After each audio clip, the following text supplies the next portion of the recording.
Welcome to the new episode of this channel. আজকে বুমেরাংকে নিয়ে একটা কথা বলবো, সেটা হচ্ছে বুমেরাং কিন্তু আমাদের ওয়েস্ট বেঙ্গলে কিন্তু দারুণ চলছে এবং ওয়ার্ড অফ মাউথ খুব ভালো, 100% পজিটিভ রিভিউজ রয়েছে। আপনারা সকলেই জানেন, সমস্ত জায়গা থেকে পজিটিভ রিভিউজ, দর্শকদের ফিডব্যাক দুর্দান্ত, খুব ভালো চলছে এবং অনেক জায়গায় নতুন নতুন শোজ অ্যাড করা হয়েছে। এবার কথা হচ্ছে জিদ্দাকে আমি একটা রিকোয়েস্ট করতে চাই। তিনি কি কথা দিয়েছিলেন তার রিসেন্ট একটা কোশ্চেন অ্যান্সার সেশনেই তিনি বলেছিলেন যে বুমেরাং কি প্যান ইন্ডিয়া রিলিজ হবে। একজন তার ফ্যান জিজ্ঞেস করেছিলেন বা অডিয়েন্স জিজ্ঞেস করেছিলেন, নিউট্রাল হিসেবে যদি বলা যায়, অন্য অডিয়েন্স জিজ্ঞেস করেছিলেন। তিনি বলেছিলেন বুমেরাং যদি এখানে সাফল্য পায় তাহলেই কিন্তু আমরা এটা প্যান ইন্ডিয়া রিলিজ দেবো। সেই হিসাবে কিন্তু বুমেরাং যথেষ্ট সাফল্য পেয়েছে, 100% positive reviews, word of mouth খুব ভালো, ব্যবসা ভালো করছে।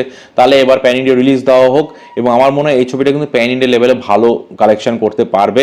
ভালো মানে আমি হিন্দি ছবির মতো বলছি না, কিন্তু মানুষের তুলনায় অনেকটাই বেটার করতে পারবে, অত চেঙ্গিজের তুলনাতেও বেটার করতে পারবে। কারণ যেহেতু চেঙ্গিজ একটা মাস মশালা ছবি ছিল এবং এই ছবিটা যেটা 8 থেকে 80 সবার জন্য, আমার মনে হয় এই ছবিটা আরো বেটার কালেকশন করতে পারবে, অডিয়েন্সের সাথে কিন্তু এটা ভালো কানেক্ট করতে পারবে বলে আমার বিশ্বাস। সুতরাং জিদ্দাকে এবং গ্রাসরুটকে, জিৎ ফিল্ম হাউসকে রিকোয়েস্ট করবো এই ছবিটা অবশ্যই আপনারা কিন্তু প্যান ইন্ডিয়া লেভেলে রিলিজ করুন এবং অবশ্যই এই ছবিটা আমার মনে হয় দর্শক কিন্তু ভালোভাবেই নেবে। হ্যাঁ, প্রথম একটা অ্যাপ্রিহেনশন থাকবে যে তেরি বাতো ম্যাসা উল জাজিয়ার মতো কি ব্যাপারটা, যখন কিছু লোক দেখবে তাদের ফিডব্যাক থেকে কিন্তু আরো লোক দেখতে থাকবে, না এটা পুরো অরিজিনাল গল্পের উপর তৈরি এবং বাংলাটা নাটক থেকে এটা ইন্সপায়ার্ড এবং গল্পটা ইউনিক, খুব ভালো, সবাই এনজয় করার মতো সিনেমা। সুতরাং অবশ্যই এটা ভেবেচিন্তে দেখা হোক। ভিডিওটি ভালো লাগলে চ্যানেলটি সাবস্ক্রাইব করে অবশ্যই আপনারা যেরকম পাশে থাকেন অবশ্যই পাশে থাকবেন। ধন্যবাদ, দেখা হবে নেক্সট ভিডিওতে, বাই।